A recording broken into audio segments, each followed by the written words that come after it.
Le président du Conseil de la Nation, M. Salah Goudjil a répondu, mardi à Alger, à l'ancien ambassadeur français en Algérie, Xavier Driancourt, qui s'est permis d'annoncer l'effondrement de l'Algérie dans une tribune publiée par un quotidien français.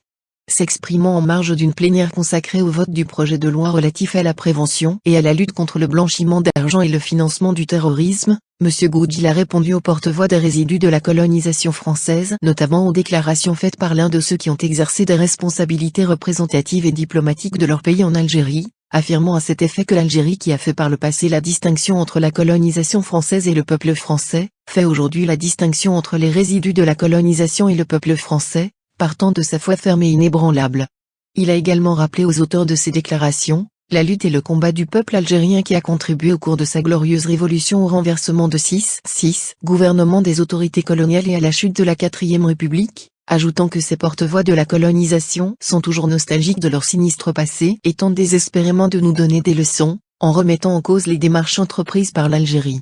Dans ce sillage, M. Goudjil a appelé à une plus grande vigilance et au resserrement des rangs pour faire front uni face aux ennemis du pays, qui nourrissent une haine viscérale envers les réalisations de l'Algérie nouvelle sous la conduite du président de la République, M. Abdelmadjid Tebboune. Le président du Conseil de la Nation a enfin tenu à souligner les positions fermes et immuables de la politique étrangère de l'Algérie et son soutien aux justes causes de par le monde, notamment de la Palestine et du Sahara occidental, dernière colonie en Afrique.